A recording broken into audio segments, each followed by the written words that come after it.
Hello guys and welcome back to our channel. May the codes be with you. So this is the second episode of the tutorial Git and GitHub. In this episode we will gonna learn about Git, GitHub, the basics. So first of all let's learn about the GitHub repository. So what is a GitHub repository? A GitHub repository is basically a .git folder, your local repository.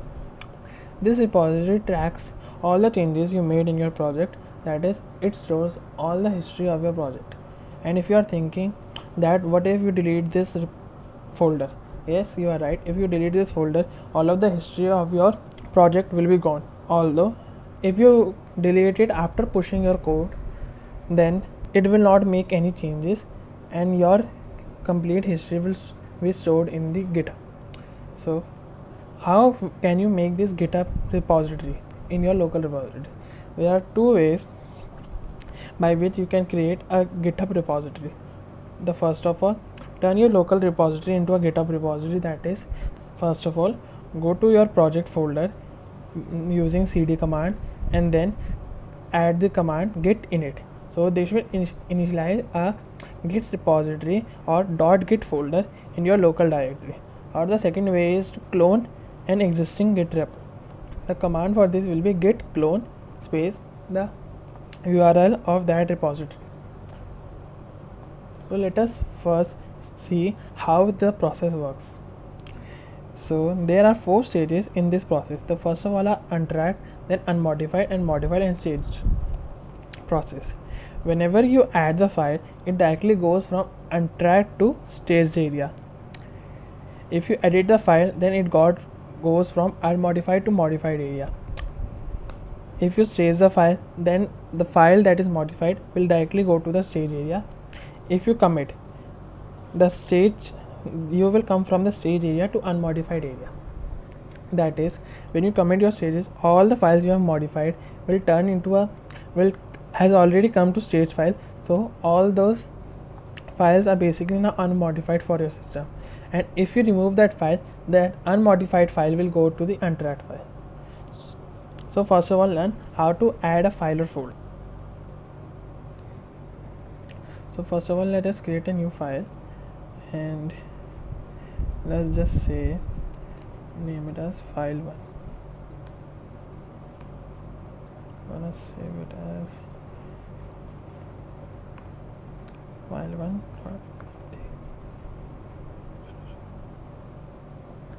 First of all, you have to go to the directory, that is, for in my case it will be cd documents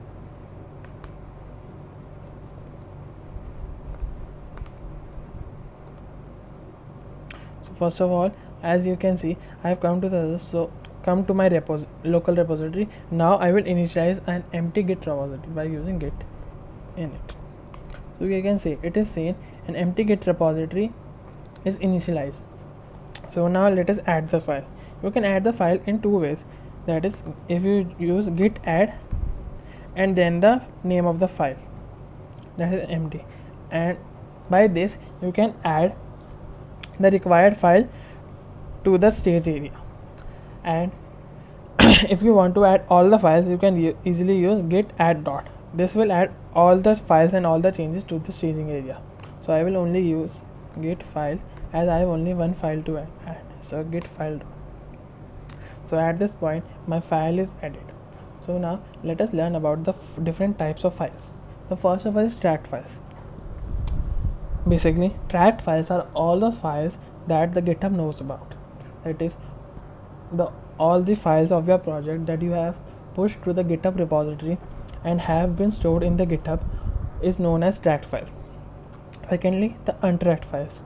Untracked files are basically those files that are not being staged or pushed to the GitHub repository, or basically all the other files excluding the files in your GitHub repository. The third files are modified files. The modified files are those files that are tracked but has been changed by you during the process. And then the unmodified files. Unmodified files are same as tracked files. Those files are only the tracked files that you have pushed into the GitHub repository and been not modified in meanwhile. So now let us see how you can check status of your files. The command to do so is git status. That is, it will tell you the status of your files. That is, you can see the changes that is need to be committed is new file has been created, that is file1.md has been created.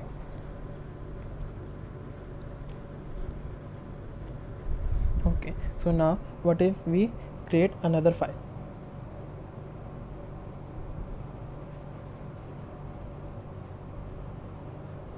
And let us name it as file2.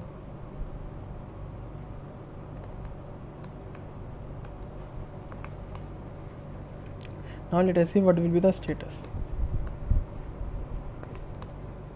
As you can see, you are able to see that there is a new file, that is file1, and an untracked file, that is file2. So what will happen if we edit some changes in the file1? Let's say changes made in file1. Let's see what will be the git status. As you can see, the file is not committed, so it is also been showing in the commit center. Also, we have modified the file, so it is also at the modified center, and there is also an untracked file, that is file2. So the file2 is mentioned in the untracked files.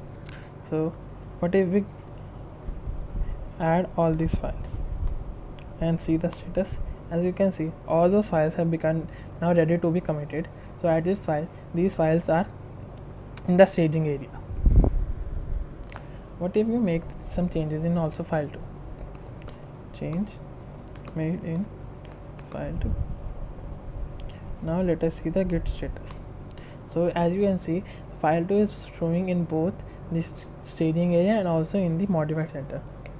This is because you have made the changes in the file2 after adding it to the staging area. So at this case, this file2 is the file2 in which the change is not been made, and the file is made. So if I add all the changes, it will directly show that both your files are ready to be committed.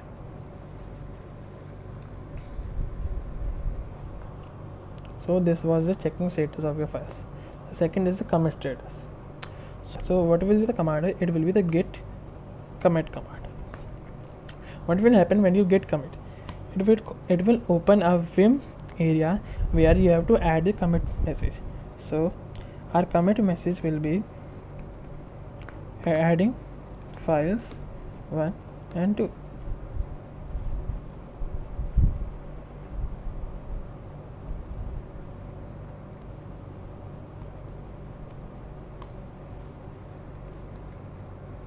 So you can see now both our files are added to the committed center.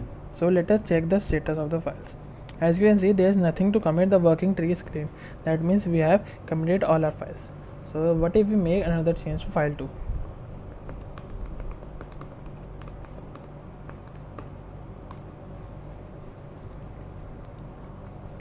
So as you can see, we have made another change to the file2. So let us check the git status. So it is showing that our one file is modified, as you can see. So let us add this file and check the status. You can see it is now ready to be committed.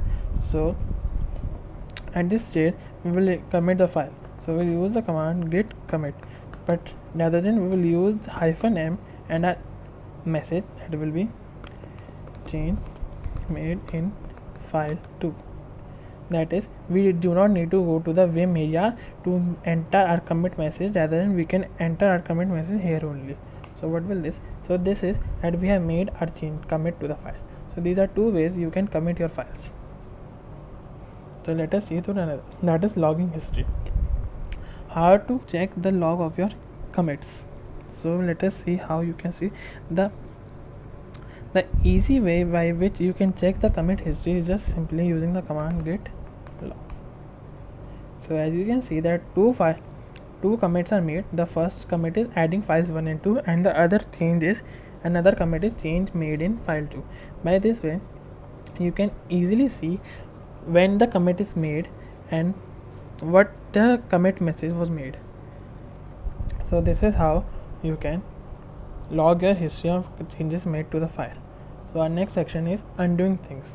So how you can undo the things made in your files. So the basic way of doing it is git commit -- emit.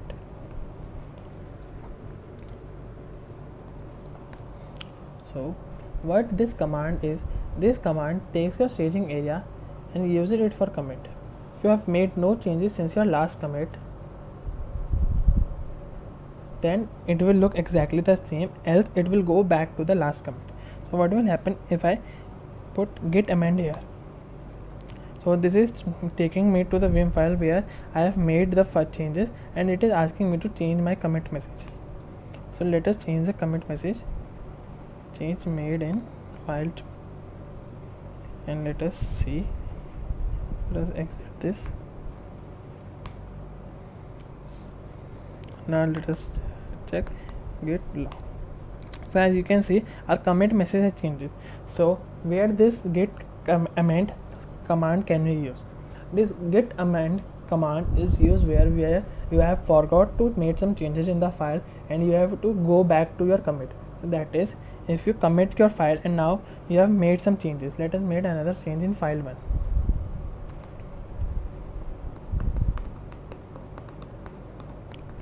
So